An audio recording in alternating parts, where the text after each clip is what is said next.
नमस्कार दोस्तों, स्वागत है आप सभी का एसएसटी ऑब्जेक्टिव पाठशाला में। मैं हूं रामदुलार सर और आज मैं आप लोगों को पढ़ाऊंगा क्लास 7 भूगोल का छठा अध्याय, जिसका नाम है हमारा पर्यावरण। इस वीडियो में हम लोग इस अध्याय से जुड़े उन सभी सब्जेक्टिव क्वेश्चन को कवर करेंगे जो आपके एग्जाम के लिए बहुत इंपॉर्टेंट है। तो आप लोग इस वीडियो को अंत तक जरूर देखिएगा। अगर वीडियो पसंद आए तो वीडियो को लाइक और शेयर करना न भूलें। और आप चाहते हैं कि इस तरीके का वीडियो आपको चैनल पर मिलता रहे तो आप एसएसटी ऑब्जेक्टिव पाठशाला को सब्सक्राइब करना न भूलें। तो चलिए दोस्तों, बात करते हैं क्वेश्चन नंबर 1। क्वेश्चन नंबर 1 है, पर्यावरण किसे कहते हैं? पर्यावरण किसे कहते हैं? उत्तर में लिखेंगे, पर्यावरण हमारे चारों ओर की सभी चीजों का समूह होता है।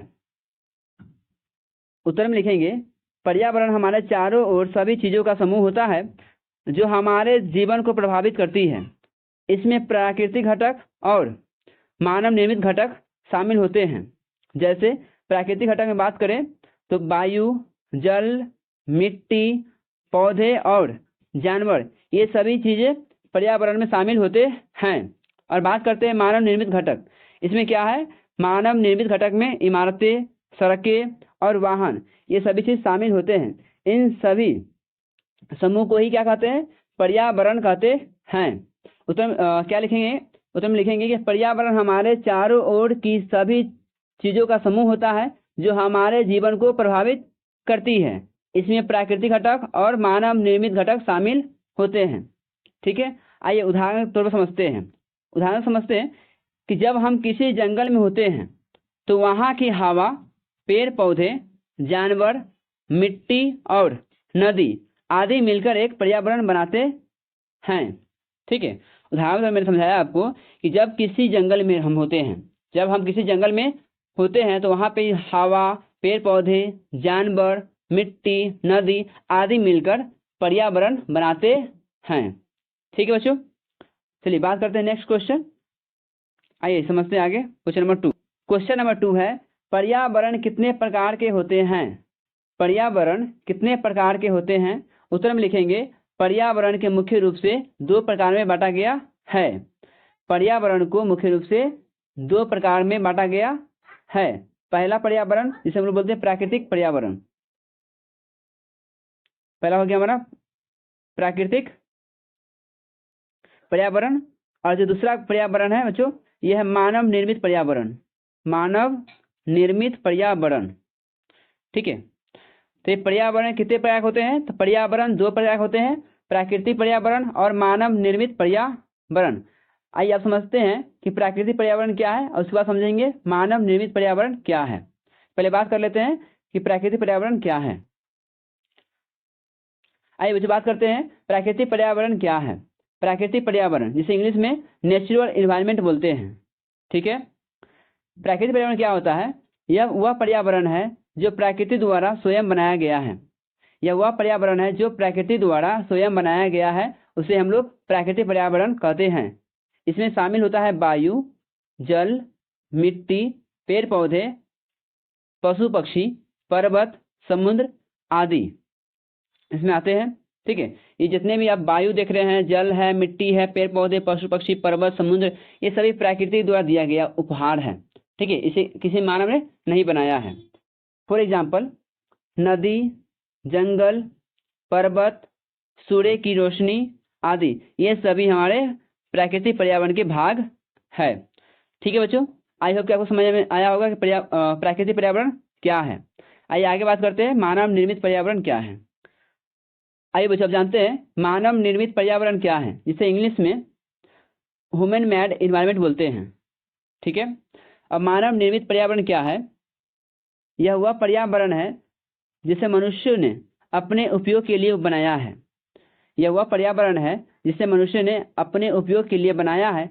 इस प्रकार के पर्यावरण को मानव निर्मित पर्यावरण कहते हैं। सही, आप इतना भी लिख देंगे, नो दिक्कत, नो प्रॉब्लम। अब बात करते हैं, जैसे मानव निर्मित पर्यावरण है तो मानव जैसे अपने आवश्यकता के अनुसार क्या बनाया? मकान। अब रहने के लिए क्या चाहिए? उसको मकान चाहिए, तो मानव ने अपने आवश्यकता के अनुसार मकान बनाया। मानव ने अपने आवश्यकता के अनुसार सड़क बनाया, पुल बनाया, वाहन बनाया, कंप्यूटर बनाया और फैक्ट्री बनाया आदि ये सभी चीजें शामिल होते हैं मानव निर्मित पर्यावरण में। ओके स्टूडेंट, आप इसके कुछ उदाहरण समझ लेते हैं। जैसे स्कूल की बिल्डिंग। स्कूल की बिल्डिंग कौन बनाते हैं? तो तो मानव बनाते हैं। तो स्कूल की बिल्डिंग कैसे पर्यावरण हो गया, तो मानव निर्मित पर्यावरण हो गया। मोबाइल फोन हो गया, मोबाइल फोन कौन बनाता है, तो मानव बनाता है। तो मोबाइल फोन कौन सा पर्यावरण हो गया, तो मानव निर्मित पर्यावरण हो गया। सड़क, सड़क कौन बनाता है, तो मानव बनाता है। तो सड़क कौन सा पर्यावरण, मानव निर्मित पर्यावरण हो गया।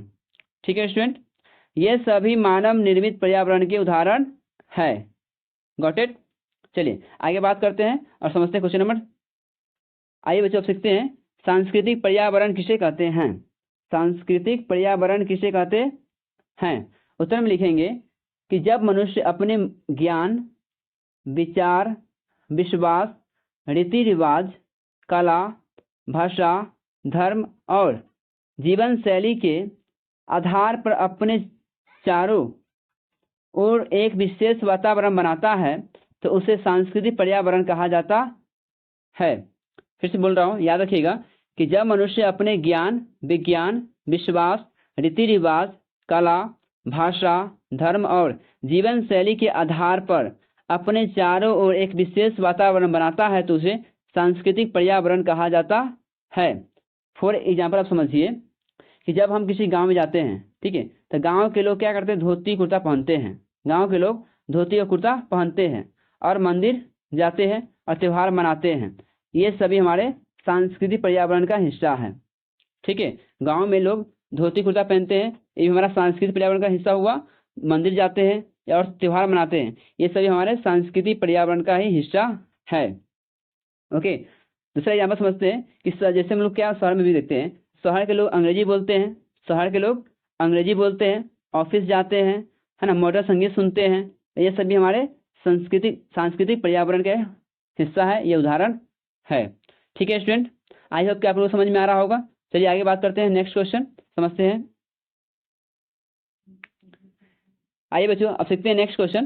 क्वेश्चन है कि स्थल मंडल, जलमंडल और वायुमंडल किसे कहते हैं।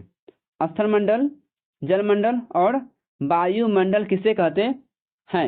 ठीक है, उत्तर में क्या लिखेंगे कि पृथ्वी पर पर्यावरण के 3 प्रमुख प्राकृतिक घटक होते हैं। पृथ्वी पर पर्यावरण के 3 प्रमुख प्राकृतिक घटक होते हैं, जिसमें पहला हो गया आपका स्थल मंडल, दूसरा जलमंडल और तीसरा वायुमंडल। ये सभी हमारे पर्यावरण के 3 प्रमुख प्राकृतिक घटक हैं। ठीक है, आइए पहले बात करते हैं स्थल मंडल के बारे में। स्थल मंडल क्या है, ठीक है।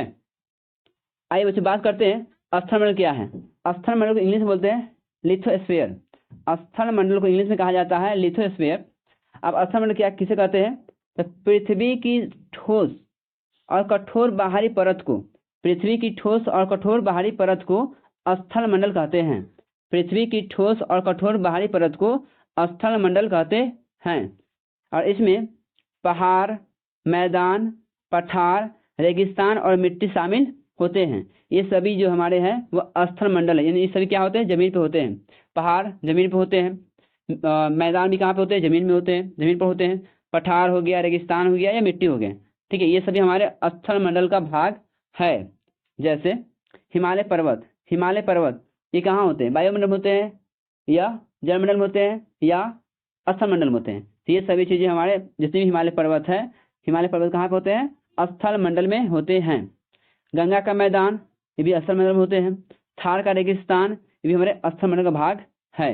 ठीक है बच्चों, तो ये सभी हमारे स्थल मंडल का भाग है। हिमालय पर्वत हो गया, गंगा का मैदान, ये थार, रेगिस्तान। Got it. चलिए आगे बात करते हैं और सीखते हैं। इसके बाद हमारा था जलमंडल। ठीक है, अब बात करते हैं कि जलमंडल। अब बात करते हैं कि जलमंडल क्या है, जलमंडल क्या है। ठीक है, आइए बात करते हैं जलमंडल क्या है। आइए बच्चों अब बात करते हैं जलमंडल। जलमंडल क्या है, जलमंडल को इंग्लिश में हाइड्रोस्फीयर कहते हैं। जलमंडल को इंग्लिश में हाइड्रोस्फीयर कहते हैं। और आप समझते हैं कि जलमंडल किसे कहते हैं, तो पृथ्वी पर मौजूद सभी प्रकार के जल स्रोत को मिलाकर जलमंडल कहते हैं।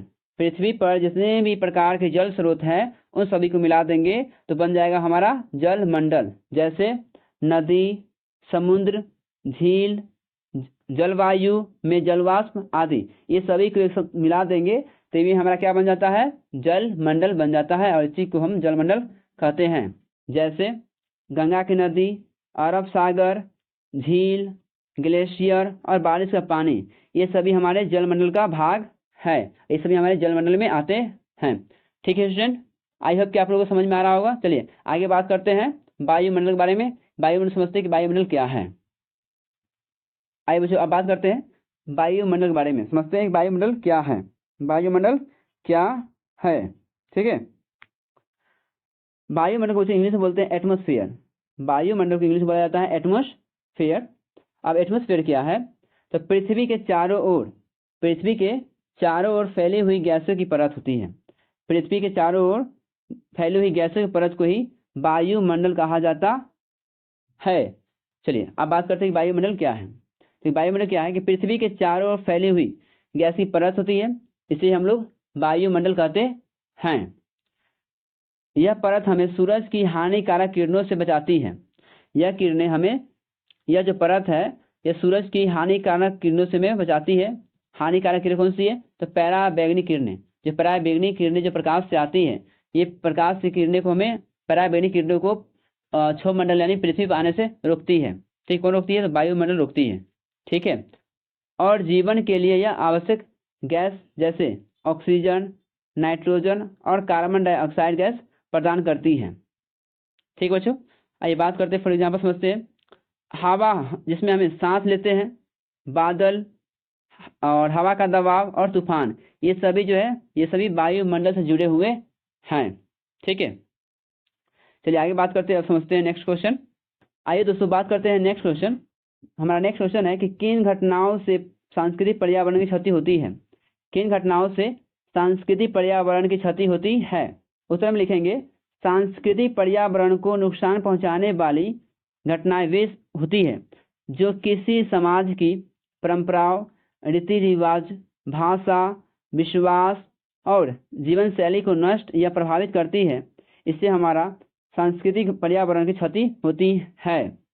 अब बात करते हैं कि सांस्कृतिक पर्यावरण की क्षति पहुंचाने वाली कौन कौन सी घटनाएं हैं, जिसमें पहला है आधुनिकता का अत्यधिक प्रभाव।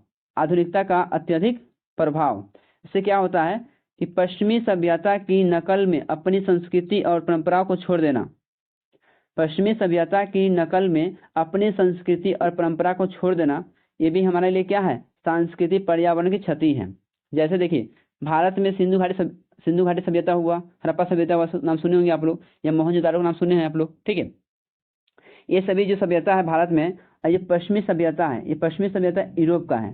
पश्चिमी सभ्यता जो है ये यूरोप का है। ठीक है, और इस कल्चर में क्या था, यहाँ के जैसे देखते हैं यूरोप में लोग देखते हैं। ठीक है, आप लोग देखे होंगे यूरोप का पहनावा किस तरह का होता है। ठीक है, यूरोप के लोग का आपने देखा होगा पहनावा किस तरह का होता है। यूरोप के लोग कैसे होते हैं, जैसे लंदन बात करते हैं तो वहाँ लोग क्या करता है, हमेशा देखिएगा तो कोट और पैंट पहने हुआ रहता है, कोट और पैंट और टाई बेल्ट लगाया हुआ रहता है। ठीक है, लेकिन भारत का संस्कृति क्या था, भारत के जो लोग थे हमेशा किसमें, लुंगी और धोती में रहते थे। ठीक है, ये था भारत का सभ्यता। अब बात करते उदाहरण से समझिए कि पारंपरिक पोशाक की जगह विदेशी फैशन अपनाना, है ना। जो हमारा पारंपरिक जो पोशाक था उस पोशाक को छोड़कर और विदेशी फैशन को अपनाना, इससे क्या है, हमारे सांस्कृतिक पर्यावरण की क्षति होती है। ठीक है, अब बात करते हैं सेकेंड नंबर, वह शहरीकरण और औद्योगिकरण। शहरीकरण और औद्योगिकरण से भी क्या है, हमारे सांस्कृतिक पर्यावरण का क्षति पहुंचता है। जैसे पुराने गांव, रीति रिवाज और सामाजिक ढांचे का टूटना। जैसे उदाहरण समझते हैं, जैसे पुरानों मेलों में और लोक कलाओं का गायब हो जाना। इस पुराने तौर में क्या होता था, पुराने मेले होते थे। ठीक है, उस मेले को छोड़ देना और लोक कलाओं को गायब हो जाना, ये भी क्या है, इससे हमारा क्या है, सांस्कृतिक पर्यावरण की क्षति पहुंचती है। ठीक है बच्चों, और कुछ बात करते हैं, और भी कुछ टॉपिक है जिससे हमारे पर्यावरण की क्षति पहुंचती है। जैसे युद्ध और दंगे से भी क्या है, पर्यावरण की क्षति पहुंचती है, सांस्कृतिक पर्यावरण की क्षति पहुंचती है युद्ध और दंगे से भी। जैसे ऐतिहासिक इमारतों, धार्मिक स्थलों और सांस्कृतिक प्रतीकों का नष्ट होना। ठीक है, जैसे युद्ध में क्या हो गया, मंदिर तोड़ा गया, मस्जिद या ऐतिहासिक धरोहर को टूट जाना, इससे भी हमारी सांस्कृतिक पर्यावरण की क्षति पहुंचती है। आइए बात करते हैं आगे प्राकृतिक आपदाएं। उससे भी क्या है, प्राकृतिक आपदाएं से भी सांस्कृतिक पर्यावरण की क्षति पहुंचती है। जैसे बाढ़ का आना, भूकंप, आग आदि से सांस्कृतिक स्थलों या परंपराओं को नष्ट हो जाना। किसी भी पुरानी पुस्तकालय या संग्रहालय का जलना। जैसे आप लोग सुने होंगे नालंदा विश्वविद्यालय के बारे में। नालंदा विश्वविद्यालय को जो है जला दिया गया बख्तियार खिलजी के द्वारा, जिससे भी क्या हुआ, हमारे सांस्कृतिक पर्यावरण में क्षति पहुंचा दी। ठीक है। और जो 5वां है वह पर्यटन का दुरुपयोग करना। अब अनियंत्रित पर्यटन से सांस्कृतिक स्थलों का नुकसान होता है, जैसे ऐतिहासिक स्थानों पर दीवारों पर लिखावट या कूड़ा फेंकना। ठीक है, ऐतिहासिक स्थानों पर दीवारों पर लिखावट पर क्या करना, कूड़ा फेंकना। इससे भी क्या है, हमारी सांस्कृतिक पर्यावरण की क्षति पहुंचती है। ठीक है बच्चों, आइए अब बात करते हैं नेक्स्ट क्वेश्चन है कि हम किन उपायों को अपनाकर पानी को कम खर्च कर सकते हैं। हम किन उपायों को अपनाकर पानी को कम खर्च कर सकते हैं। उत्तर में लिखेंगे, पानी का अमूल्य प्राकृतिक संसाधन है। पानी जो हमारा है वो कैसा संसाधन है, तो एक प्राकृतिक संसाधन है जिसे बचाना हर एक व्यक्ति का जिम्मेदारी है। नीचे कुछ प्रमुख उपाय दिए गए हैं जिनसे हम पानी को बर्बाद होने से रोक सकते हैं। आइए बात करते हैं कि पानी बचाने का प्रमुख उपाय क्या है। इसमें हम लोग क्या करेंगे कि टपकाव सिंचाई प्रणाली अपनाएंगे, जिसे हम इंग्लिश में बोलते हैं ड्रिप इरिगेशन। ठीक है, ड्रिप इरिगेशन। इसमें क्या होता है कि खेतों में बूंद बूंद पानी देने से फसलों को उतना ही पानी मिलता है जितना जरूरी होता है। इससे पानी की काफ़ी बचत होती है। जितने पानी हमें पेड़ पौधे में चाहिए, ठीक है, हम उतने पानी को हम क्या करेंगे, उसमें डालेंगे। इससे पानी की बचत अधिक मात्रा में होती है। ठीक है। सेकेंड उपाय क्या है कि नल को बंद रखेंगे। इससे भी क्या है, पानी की बचत होगी। जैसे दांत ब्रश करते समय हाथ धोते समय नल को खुला ना छोड़े, नल को बंद रखेंगे। ठीक है, इससे क्या होगा, हमारी पानी की बचत होगी। थर्ड है वो हमारा वर्षा जल संचयन, जिसे इंग्लिश में बोलते हैं रेन वाटर हार्वेस्टिंग। इससे क्या होता है कि बरसात के पानी को छतों से टंकियों या जमीन में जमा कर भूजल को पुनः भर सकते हैं। देखते हैं आप लोग कहते हैं सर कि मेरा कल सूख गया। ठीक है, हमारे यहाँ कल पे पानी नहीं देता है। क्यों ऐसा होता है? ऐसा इसलिए होता है कि भूमिगत जल स्तर कमी हो जाता है, भूमिगत जल में पानी नहीं रहता है, जिसके कारण कल क्या होता है, सूख जाता है। ठीक है, तो हमें क्या करना चाहिए, तो इसके लिए हमें क्या करना चाहिए, जो वर्षा पानी होता है, ठीक है, उस वर्षा पानी को हम क्या करेंगे, टंकी द्वारा या जमीन में क्या करेंगे, पाइप लगा देंगे, उसमें जल स्तर को क्या करेंगे, जितने भी छत पानी होगा कहाँ जाएगा, जमीन के अंदर जाएगा। ठीक है, जमीन के अंदर जाएगा। इससे क्या होगा, हमारा भूमिगत जल स्तर बना रहेगा। ठीक है, इससे पानी की बचत होगी। आगे बात करते हैं लीकेज ठीक कराना। जो लीकेज होता है उस लीकेज को ठीक कराना, इससे भी क्या होगा, हमारी पानी का बचत होता है। पाइपलाइन या टंकी से हो रहे रिसाव यानी लीकेज को तुरंत ठीक करवाना चाहिए। पाइपलाइन या टंकी में हो रही रिसाव यानी लीकेज हो रही है तो उसे ठीक तुरंत कराना चाहिए। ठीक है, और 5 नंबर है पुनः उपयोग करना चाहिए, यानी जल का रीयूज करना चाहिए। जैसे घर में इस्तेमाल किए गए साफ पानी, जैसे हम लोग कपड़ा धोते हैं, बर्तन धोते हैं, ठीक है, उसके बाद बर्तन धोने के बाद जो पानी बचता है उस पानी को क्या करना चाहिए, तो पौधों में दे देना चाहिए। ठीक है, उस पानी को पौधे में लगा देना चाहिए। ठीक है, उससे भी क्या होगा, हमारी पानी की बचत होगी। जो हमारे साफ पानी है वो पानी बचा रहेगा, और जो पानी हमने यूज किया था कपड़ा धोने में, बर्तन धोने में, उस पानी को हमने पौधे में रख दिया। ठीक है, इससे भी हमारे जल की बचत होगी। छठा है बौछार की जगह बाल्टी का से स्नान करना चाहिए। बौछार की जगह हमें बाल्टी से स्नान करना चाहिए। इससे ठीक है, क्या कि सावर के बजाय है ना, हमें सावर के बजाय जो है बाल्टी से नहाना चाहिए, जिससे क्या होगा, पानी की बचत होगी और पानी कम खर्च होगी। ठीक है, उसके बाद जल संरक्षण के लिए जागरूकता में फैलाना चाहिए। जल संरक्षण के लिए हमें जागरूकता फैलाना चाहिए। जैसे लोगों को जल संरक्षण के लिए महत्व के बारे में जागरूकता करना चाहिए। ठीक है, लोगों को बताना चाहिए कि देखिए जल कितना इंपॉर्टेंट है, क्योंकि हमारे पृथ्वी पे जो है 100% जल है, और उस 100% जल में 97% जो जल है वो समुद्री जल है। ठीक है, जिसे हम पी नहीं सकते हैं, और उस जो 3% जल बचा हुआ है, उस 3% जल में से जो है 0.03% ही हमारे लिए जल पीने लायक जल है। ठीक है, इसलिए हमें लोगों को अवेयर करना चाहिए कि जल को ज़्यादा बर्बाद नहीं करना चाहिए। ठीक है, आई होप कि आप लोग समझ में आया होगा। और कुछ एग्जाम्पल समझ लेते हैं उदाहरण तौर पे। जैसे अगर कोई व्यक्ति रोजाना 20 मिनट शावर का इस्तेमाल करता है, ठीक है, अगर कोई व्यक्ति रोजाना 20 मिनट शावर का इस्तेमाल करता है तो वह लगभग 100 लीटर पानी खर्च करता है। ठीक है, अगर वो 20 मिनट नहाता है और 20 मिनट तक वो सावर का यूज़ करता है तो 20 मिनट में लगभग 100 लीटर पानी का खर्च करता है। अगर वही व्यक्ति बाल्टी से नहाने पर क्या करेगा, मात्र 15 से 20 लीटर पानी लगता है। इसमें कितना बचत हो गया, हमारा 80 लीटर पानी की बचत हो जाती है। ठीक है, इसलिए हमें जो है हमें सावर से नहीं नहाना चाहिए, हमें जो है बाल्टी में पानी भर कर नहाना चाहिए। ठीक है, हम लोग क्या करते हैं, मोटर लेते हैं, मोटर चालू करते हैं, उससे नहाना शुरू कर देते हैं। ऐसा नहीं करना चाहिए, इससे पानी की बर्बादी होती है। चलिए आगे बढ़ते हैं, समझते हैं क्वेश्चन नंबर। आइए बात करते हैं नेक्स्ट क्वेश्चन है, पर्यावरण को नुकसान पहुंचाकर हम अपना ही जीवन संकट में कैसे डाल रहे हैं। उत्तर में लिखेंगे कि जब हम पर्यावरण को नुकसान पहुंचाते हैं, जैसे पेड़ काटते हैं, जल और वायु को प्रदूषित करते हैं, प्लास्टिक का अत्यधिक उपयोग करते हैं, तो इससे सीधे घातक प्रभाव पड़ता है हमारे जीवन पर। इसके लिए मैंने इसे कुछ बिंदु मैंने जिसे समझाया है। ठीक है, पहले इसमें बात कर लेते हैं। जैसे अब पर्यावरण है, पर्यावरण को नुकसान पहुंचाने में परिणाम मानव जीवन को संकट में डालता है। कैसे, इसे बात करते हैं। जैसे वायु प्रदूषण और बीमारियां, वायु प्रदूषण फैलती है और बीमारियां होती है। कैसे, तो फैक्ट्रियों और वाहनों से निकलने वाला धुआं वायु को विषैला बना देता है। फैक्ट्रियों और वाहनों से निकलने वाले धुआं वायु को विषैला बना देता है, जिससे क्या होता है, दमा रोग होता है, कैंसर होता है और फेफड़ों की बीमारियां होती है। ठीक है, इससे क्या होता है, वायु प्रदूषण होने से लोग दमा रोग, ठीक है, कैंसर, फेफड़ों जैसी बीमारियां फैलती हैं। ठीक है, चलिए आगे बात करते हैं।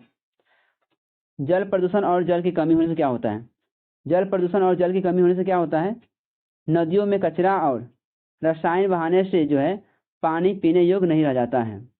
इससे क्या होता है, पेयजल संकट बढ़ती है, पानी पीने के लिए पानी नहीं मिलता है, जल जनित रोग बढ़ती है, जैसे डायरिया और कोलेरा रोग हो जाती है। ठीक है, ये बात करते हैं अब नेक्स्ट, वनों की कटाई और प्राकृतिक आपदाएं से क्या होती है। देखिए, इससे क्या होता है ना कि पेड़ काटने से वर्षा चक्र बिगड़ता है। वर्षा जो चक्र है, जो वर्षा जल जो हमारा है, ठीक है, वर्षा जल चक्र बिगड़ता है, जैसे बाढ़, सूखा, भूस्खलन जैसे आपदाएं आती है। ठीक है, अब इससे परिणाम क्या होता है, तो फसलें खराब हो जाती है और जान माल की हानि होती है। वनों कटाई होने से जो है फसलें खराब हो जाती है और जान माल की हानि होती है, क्योंकि अगर बरसात नहीं होगा तो फसलें खराब होगा। ठीक है, ऐसे क्या होगा, जान माल की अधिक हानि होती है। इसमें से जलवायु परिवर्तन क्लाइमेट चेंज, इसमें क्या है कि अत्यधिक प्रदूषण और जंगलों की कटाई होने से क्या होता है, तापमान बढ़ रहा है। तो क्या परिणाम है कि गर्मी बढ़ रही है, बर्फ पिघल रही है और समुद्र जल स्तर बढ़ रहा है। ठीक है, क्लाइमेट चेंज होने से क्या होता है कि गर्मी बढ़ती है, बर्फ पिघलता है और समुद्र जल स्तर बढ़ जाता है। ठीक है, आगे बात करते हैं जैव विविधता की हानि। इससे क्या होना है कि जानवरों और पौधों की प्रजातियां विलुप्त हो रही है और परिणाम इसका क्या है कि पारिस्थितिकी तंत्र असंतुलित होते जा रहा है, जिससे खाद्य श्रृंखला टूट रही है। ठीक है, चलिए आगे बात करते हैं। नेक्स्ट क्वेश्चन समझते हैं, क्वेश्चन में क्या, नेक्स्ट क्वेश्चन क्या है। चलिए बात करते हैं नेक्स्ट क्वेश्चन है, मानव निर्मित पर्यावरण के कारण प्राकृतिक पर्यावरण को नुकसान पहुंच रहा है कैसे। इसका हम लोग जवाब क्या लिखेंगे, आइए बात करते हैं। इसमें हम लिखेंगे, मनुष्य ने अपनी सुविधा के लिए सड़कों, भवनों, उद्योगों, वाहनों और बांधों आदि का निर्माण किया है, जिसे हम मानव निर्मित पर्यावरण कहते हैं। लेकिन इन निर्माण कार्यों से प्राकृतिक पर्यावरण को बहुत ही नुकसान पहुंचता है। जैसे हम लोग घर बनाते हैं, पेड़ काटते हैं, नदियों को भर देते हैं, मिट्टी को काटते हैं, ठीक है, और वायु और वन्य जीव को क्षति पहुंचता है। यानी ये सभी हमारे क्या है, तो ये सभी हमारे प्राकृतिक पर्यावरण है। ऐसी सभी चीज़ें क्षति पहुंचती है जब हम लोग मानव निर्मित पर्यावरण को यूज करते हैं। बात करते हैं कि कैसे मानव निर्मित पर्यावरण प्राकृतिक पर्यावरण को नुकसान पहुंचाता है, इससे बात करते हैं। ठीक है, बात करते हैं। जैसे देखिए, जैसे हम लोग क्या करते हैं, वनों की कटाई जितने पेड़ पौधे काटते हैं, इससे क्या है कि सड़क, कॉलोनियाँ, कारखानों के लिए पेड़ों को काटा जाता है। सड़क बनाने के लिए, कॉलोनी बनाने के लिए या कारखाना बनाने के लिए पेड़ों को काटा जाता है। इससे क्या हमें परिणाम होता है? इससे वर्षा कम होती है। देखते हैं वर्षा भी धीरे धीरे कम होती जा रही है, वर्षा कम होती है, तापमान बढ़ता है, वन्य जीवों का आवास नष्ट हो जाता है। जितने जंगल में जीव जंतु रहते हैं वो सभी कहाँ रहते हैं? जंगल में रहते हैं। पेड़ पौधे काटेंगे तो जीव जंतु कहाँ जाएगा? सड़क पे आएगा। ठीक है, तो वन्य जीव का आवास को भी नष्ट हो जाता है। आइए आगे बात करते हैं। प्रदूषण, वायु प्रदूषण फैलती है, वायु प्रदूषण। अब वायु प्रदूषण से क्या होता है कि फैक्ट्रियाँ, वाहन निर्माण कार्य वायु को प्रदूषित करते हैं। जितनी फैक्ट्री देखते हैं इससे क्या होती है? वायु प्रदूषण फैलती है। वाहन, जितनी भी गाड़ी चलती है इससे भी क्या होती है? वायु प्रदूषण फैलती है। या निर्माण कार्य जो भी कार्य होती है इससे भी हमारा वायु प्रदूषण फैलती है। इससे क्या परिणाम होता है? इंसान और जानवरों को सांस लेने में दिक्कत होती है, जिससे अनेक प्रकार की बीमारियां होती है। ठीक है, इंसानों और जानवरों को सांस की बीमारियां होती है। ठीक है बच्चों, चलिए आगे बात करते हैं। नेक्स्ट क्वेश्चन, नेक्स्ट क्वेश्चन नहीं, नेक्स्ट टॉपिक हमारा है वह जल प्रदूषण। जल प्रदूषण, अब जल प्रदूषण क्या है? फैक्ट्रियों का गंदा पानी नदियों में बहाया जाता है। फैक्ट्रियों का गंदा पानी नदियों में बहाया जाता है। इससे क्या परिणाम होता है? तो नदियों की जैव विविधता खत्म हो रही है। नदियों की जैव विविधता है वो खत्म हो रही है। अब पीने का पानी दूषित हो रहा है। ठीक है, हम इससे ये प्रदूषण होता है जल प्रदूषण से। ठीक है, चलिए आगे बात करते हैं। भूमि क्षरण। तो भूमि क्षरण से क्या होता है? अधिक निर्माण और मशीनों के प्रयोग से मिट्टी का गुणवत्ता बिगड़ रही है। इससे क्या है हमारा परिणाम? कि उपजाऊ भूमि बंजर होते जा रही है। उपजाऊ भूमि बंजर होती जा रही है। अभी क्या है वैसे, यहाँ देखते हैं कि प्लास्टिक का उपयोग करने से भी हमारा क्या है? प्लास्टिक का उपयोग करने से प्राकृतिक पर्यावरण का नुकसान होती है। प्लास्टिक का और कचरा प्रदूषण। मानव निर्मित वस्तुएं जैसे प्लास्टिक, रसायन आदि जमीन, जल और वायु को दूषित करते हैं। मानव निर्मित वस्तुएं जैसे हैं प्लास्टिक हो गया, रसायन हो गया आदि, इससे क्या करते हैं? जमीन और जल, वायु को प्रदूषित करते हैं। इससे क्या परिणाम है? कि जानवर इन कचरों को खाकर मर जाते हैं। देखते हैं आप लोग सड़क पे पनीर बिक देते हैं, जैसे आप पनीर खाकर क्या होता है? पनीर गाय देखते होंगे आप लोग। पनीर शहर में ऐसा होता है। ठीक है, ऐसा ज़्यादा देखिएगा शहर में, जहाँ पे गाय को खुला छोड़ दिया जाता है, सड़क पे घूमते रहता है, कचरा में जो बिगा गया वो कचरा में से पनीर लेकर और खाते रहता है। ठीक है, चिवाने से इससे क्या होता है? अनेक प्रकार की बीमारी फैलती है। ठीक, क्या हो, जानवर मर जाता है। ठीक है, कचरा खाएगा तो मरेगा ही ना। तो जानवर इन कचरों को खाकर मर जाते हैं और मिट्टी खराब हो जाती है। ठीक है, मिट्टी भी क्या हो जाती है? खराब हो जाती है। ठीक है, प्लास्टिक और कचरा प्रदूषण फैलाने से ये सब घटनाएं करती है। ठीक है, आइए आगे बात करते हैं जलवायु परिवर्तन। जलवायु परिवर्तन होने से क्या होता है? कि अत्यधिक निर्माण और ईंधन प्रयोग से ग्रीन हाउस बढ़ रही है। जलवायु, अत्यधिक निर्माण, ईंधन का प्रयोग करने से ग्रीन हाउस बढ़ रही है, जिससे धरती गर्म हो रही है और मौसम चक्र असामान्य हो रहा है। ठीक बच्चों, चलिए ठीक बच्चों, ये रहा टोटल पर्यावरण से रिलेटेड क्वेश्चन। इस वीडियो देखने के बाद आपसे पर्यावरण से एक भी क्वेश्चन नहीं छूटेगा। ठीक है, चलिए तो मिलते हैं फिर से नेक्स्ट वीडियो में। जब तक आप पढ़ते रहिए, सीखते रहिए। मिलते हैं नेक्स्ट वीडियो। जय हिंद।